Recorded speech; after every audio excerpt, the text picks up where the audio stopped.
When a homeless kid shouted, "Don't eat that," no one expected what happened next. The park cafe was a magnet for the city's elite, tucked between rows of manicured trees and the hum of a nearby fountain. It was midday, and the cafe buzzed with life. Waiters in crisp uniforms weaved gracefully between tables, balancing trays of artisan dishes and freshly brewed coffee. The air smelled of warm bread and the faint sweetness of blooming flowers. But for one man, none of this seemed remarkable. At a prime table in the center sat Bernard Green, a name synonymous with power and wealth. He had built his empire from scratch, starting with real estate in his 20s and expanding into ventures that few could dream of. At 72, he carried himself with the confidence of someone who owned not just his world, but perhaps the worlds of everyone around him. His sharp suit and gold-rimmed glasses reflected a life of opulence, yet as he glanced at the menu, his movements were slow, almost hesitant. Opposite him sat Marissa, his much younger wife, a woman who seemed plucked straight out of a magazine cover. Her jet-black hair framed a face that was impossibly polished, her bright red lipstick carefully applied. Every inch of her screamed elegance, but her smile didn't quite reach her eyes. She twirled a diamond bracelet on her wrist absent-mindedly, her attention fixed not on her husband but on her phone screen. Nearby, a boy lingered just beyond the patio fence. He was small for his age, his oversized hoodie hanging loosely on his thin frame. His dark eyes darted from table to table, scanning plates and pockets for an opportunity. His name was Malik, though no one in the cafe knew him. His face was familiar on this street, a kid with nowhere to go, always on the outskirts of conversations and the edges of concern. Bernard glanced at his watch. "You're distracted again," he said calmly but pointedly. Marissa looked up and smiled, though there was no warmth in it. "I'm right here," she replied sweetly, reaching across the table to place her hand on his. "You know how much I enjoy these lunches." Malik's stomach growled. He moved closer, his footsteps almost silent as he leaned against the patio railing. His eyes landed on Bernard's table. It was the kind of meal he hadn't seen up close in months, a pristine white bowl of soup flanked by fresh bread and a glass of sparkling water. But then something unusual happened. As Bernard adjusted his glasses and picked up his phone, Marissa's hand slipped into her designer handbag. Malik saw her fingers close around a small vial. She twisted it open with a casual flick, tilting her hand ever so slightly over the steaming bowl. The liquid blended with the soup in an instant, disappearing like it had never been there. Malik's breath caught. He froze, watching her stir the soup with a spoon, her expression unchanged. Then she leaned closer to Bernard, her voice low, but just audible. "After all the trouble I've gone through, you won't ruin this." The boy blinked, unsure of what he had just witnessed. Was this real? Could a woman who looked so perfect, sitting in a place so polished, really be doing what he thought? But Malik couldn't shake the feeling that something was very wrong. Malik's heart pounded in his chest as he crouched lower behind the railing.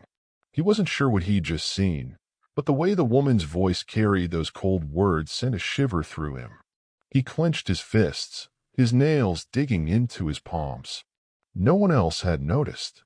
No one else had been paying attention. It was just him. The faint growl in his stomach pulled him back to reality, but his eyes remained fixed on Bernard's spoon, now dipping into the soup. Malik felt his chest tighten. It wasn't just his imagination. He had seen her pour something into it. He knew what would happen if the old man took a bite. His thoughts raced. He didn't know this man, but that didn't matter. Wrong was wrong. The moment stretched endlessly, and then without thinking, Malik pushed himself off the railing and marched straight to the table. His legs felt like lead, but his feet didn't stop. His voice cracked as he shouted, "Don't eat that." Heads turned, conversations stopped mid-sentence, and the clatter of a dropped fork echoed across the cafe. Bernard froze, his spoon inches from his lips, his wide eyes locking onto the boy. Marissa whipped her head around, her expression hardening. "What did you just say?" she demanded, her voice sharp enough to cut through glass. Malik didn't falter. His voice was shaky but loud enough for everyone to hear. "She put something in your food. I saw her. Don't eat it." Gasps rippled through the cafe as every patron turned toward the scene. The silence that followed was suffocating. Malik stood his ground, his chest heaving as adrenaline surged through him.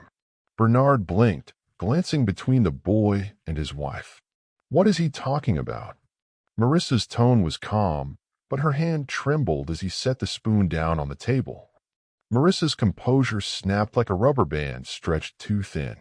She shot to her feet, her chair scraping loudly against the stone floor, the harsh sound echoing ominously through the otherwise serene cafe.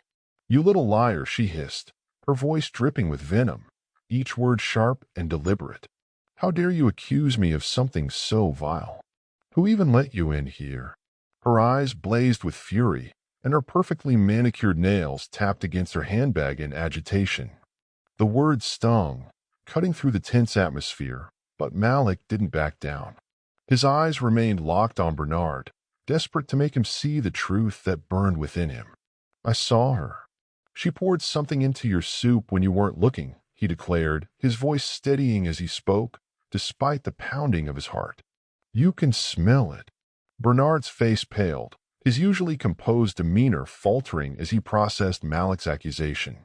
"If you don't believe me," Bernard's face paled as he turned toward his wife, his eyes narrowing with concern and confusion. "Marissa, what's going on?" he asked, his voice quiet but firm, the authority in his tone unwavering despite the unexpected turmoil. She scoffed, waving a dismissive hand with exaggerated nonchalance. "He's just trying to cause trouble. Look at him, he probably just wants money or food." She spat the words out like they were poison themselves, her gaze flicking to Malik with open disdain. Her eyes, usually so bright and alluring, now held a cold, dismissive glare that only fueled the growing tension. But the boy didn't waver. He stepped closer to the table, his fists clenched tightly, the knuckles white against his sleeves. "If you won't believe me, then call someone to test it," he insisted, his voice rising with urgency. "You're rich. You've got lawyers, doctors, people who can figure it out. But don't eat it. If you do, you'll regret it." His desperation was palpable, every word laced with genuine fear and determination to prevent a tragedy. Bernard's jaw tightened as he turned back to the bowl. The spoon was still in his hand, but he didn't lift it to his lips. His eyes, tired and calculating, shifted to his wife, searching her face for any sign of deceit. "Marissa," he said slowly, his eyes meeting hers with a mix of concern and skepticism. "You heard him. What exactly is going on here?" Marissa's mask of poise cracked further, her lips pressing into a thin, hard line. "I can't believe you're even asking me that. It's insulting." Her voice wavered slightly, betraying the facade she so carefully maintained. She turned to the growing crowd, her voice rising in volume and pitch. "He's lying. Look at him. He probably doesn't even know who you are. Are you really going to entertain this nonsense?" Bernard didn't answer her. Instead, he picked up the spoon again, this time holding it closer to his face, his hands slightly trembling, not from fear, but from the quiet storm brewing within him. "Marissa," he said, addressing her without looking away, his voice calm yet commanding, "call them." Malik felt a surge of relief, a brief flicker of hope that his intervention might finally make a difference. But it was fleeting, the truth wasn't out yet, and the tension was far from over. The cafe held its collective breath as the waiter hurried inside to make the call, his footsteps hurried and hesitant. Bernard let go of Marissa's wrist, his eyes never leaving hers. The once polished charm she wore so effortlessly was now unraveling, replaced by a growing sense of desperation. She glanced around, her lips moving but no sound coming out, her eyes darting nervously between Bernard, Malik, and the approaching waiter. As they searched for an escape, Malik stood a few steps back, his hand shaking slightly, the adrenaline slowly ebbing away and leaving him with a gnawing uncertainty. He'd done all he could, but now he felt the weight of doubt creeping in. What if the man didn't believe him after all? What if she managed to twist her way out of this? He clenched his fists, forcing himself to stay rooted in place, his resolve hardening despite the fear gnawing at him. "Malik," Bernard said suddenly, his voice cutting through the tension like a knife. "You said you saw her put something in the soup. Can you describe it?" The boy nodded quickly, stepping forward with newfound determination. "It was a small bottle, like one you'd use for medicine. Clear liquid. She poured it in when you were looking at your phone, then stirred it. I swear I saw it." Bernard's face tightened as he turned to Marissa, who was already shaking her head vigorously. "This is absurd. He's lying. Why would I?" But Bernard cut her off, his voice steady and resolute. "Why would he lie? What could he possibly gain from this?" The crowd murmured again, the low hum of voices swelling with curiosity and concern, and the sound of sirens in the distance added to the charged atmosphere, a subtle reminder of the approaching authority. Marissa's eyes darted toward the soup, and for a split second, her carefully crafted facade slipped completely. She looked cornered, her confident posture crumbling as panic set in. Then, as if grasping at straws, she rounded on Malik, her voice laced with accusation. "You've been spying on us, haven't you? Trying to cause trouble, because you're jealous of people who actually have something." The word hit Malik like a slap, the bitterness and envy in her tone stinging deeply, but he stood his ground. "I'm not jealous," he said firmly, his voice unwavering despite the turmoil inside him. "I saw what I saw, and I couldn't just stand there and let you hurt him." The sirens grew louder, the distant wail now unmistakable, and soon 2 police officers entered the cafe, their presence commanding immediate attention. The room seemed to shrink as they approached the table, their hands resting on their belts, ready for action. "What's going on here?" one of them asked, his tone neutral but authoritative, eyes scanning the room for signs of escalation. Bernard stood his towering frame, still commanding respect despite his age, his posture rigid and unyielding. "Officers, I need you to take a look at this," he said, gesturing toward the bowl of soup with a composed demeanor. "This boy claims my wife poisoned it." The officers exchanged glances, their expressions carefully blank, trained to remain impartial in such heated situations. One of them leaned down, sniffing the bowl cautiously, his trained nose searching for any sign of tampering. Then he turned to Marissa, his voice professional and steady. "Ma'am, do you have anything to say about this?" Her face turned crimson, the color of her embarrassment and fear deepening. "This is ridiculous. He's just a street kid trying to make trouble. Bernard, you're really going to let this nonsense go this far?" But the officer wasn't buying her deflection. "We need to test the contents," he said, reaching for the bowl with practiced caution. "No," Marissa snapped, her voice rising in panic and desperation. The outburst drew even more attention, and her sudden panic only made her look guiltier, her facade crumbling further. The officer paused, narrowing his eyes, sensing there was more beneath the surface. "Ma'am, is there something you'd like to tell us before we proceed?"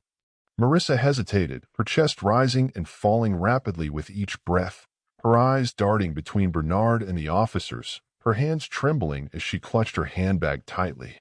Finally, her resolve crumbled under the weight of mounting pressure. "Fine," she spat, her voice low but dripping with venomous frustration. "You want the truth? I'm tired of living in his shadow, tired of his control over everything.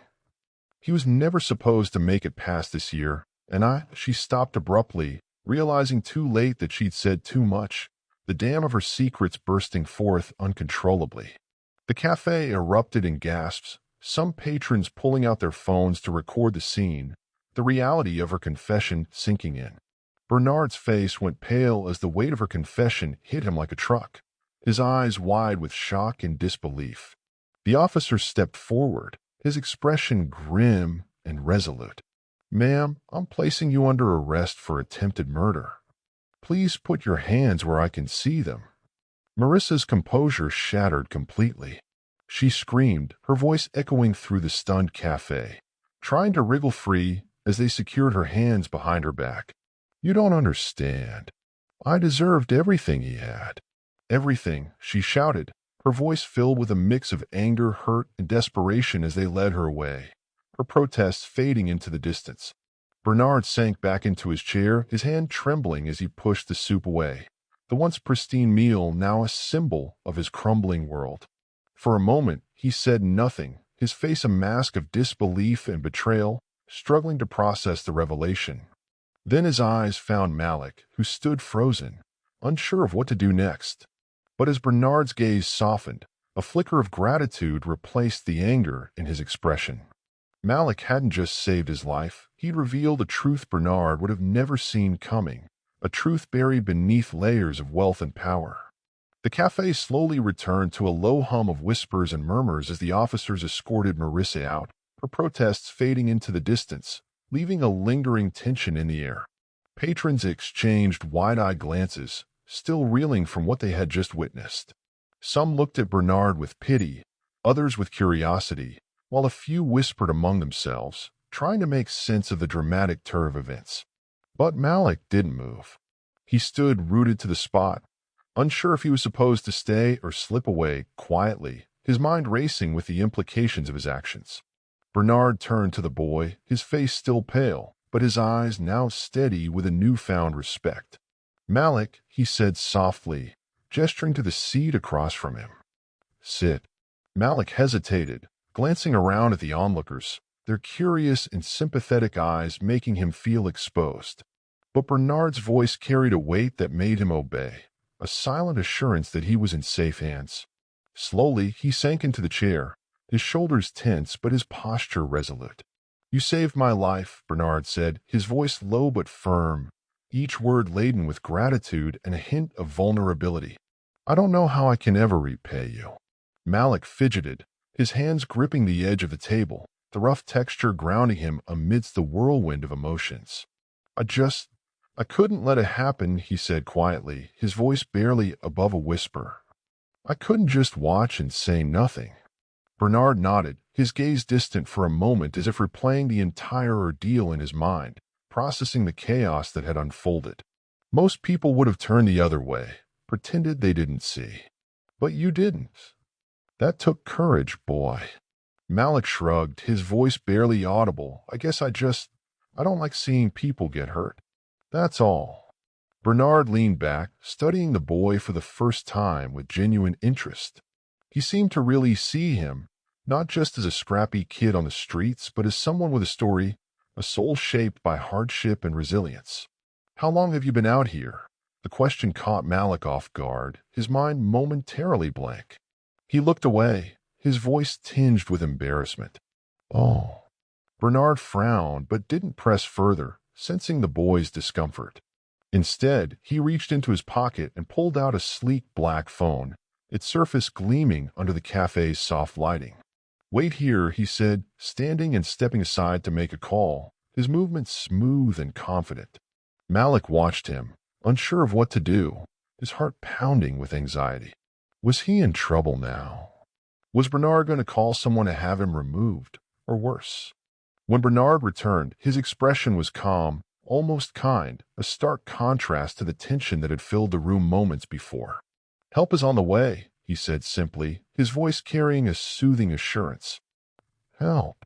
Malik asked, his brow furrowing in confusion and concern. Bernard nodded. "I called someone I trust. They'll make sure you have a place to sleep tonight, somewhere safe. And if you'll let me, I'd like to do more than that."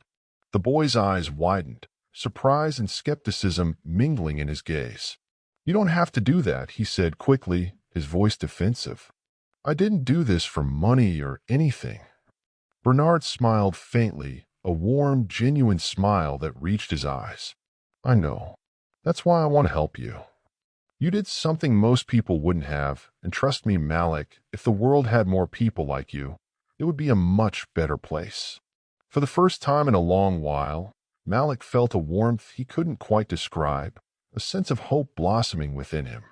He looked down, unsure of what to say, his mind still reeling from the events that had just transpired. The cafe patrons began to disperse, the weight of what had happened lingering in the air like a heavy fog.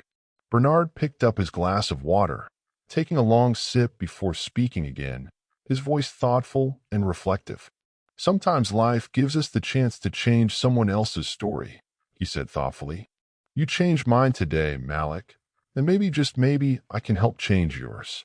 The boy glanced up at him, his dark eyes glistening with something he hadn't allowed himself to feel in years: hope. A genuine, fragile hope that perhaps his life could take a turn for the better, all because he chose to stand up for what was right. As the two sat in silence, the sun continued its arc across the sky, casting long shadows across the cafe and highlighting the transformation that had just occurred. The lesson wasn't lost on anyone who had witnessed the event. Courage doesn't always wear a suit, and kindness doesn't always come from the wealthy. Sometimes it's the people we overlook who have the greatest strength of all. In the end, Malik's bravery didn't just save a life. It reminded everyone in that cafe of the power of standing up for what's right, no matter the odds. If this story moved you, don't forget to hit that subscribe button and join us for more tales of courage, truth, and redemption. Share this video with someone who might need a reminder that even small actions can create life-changing impacts.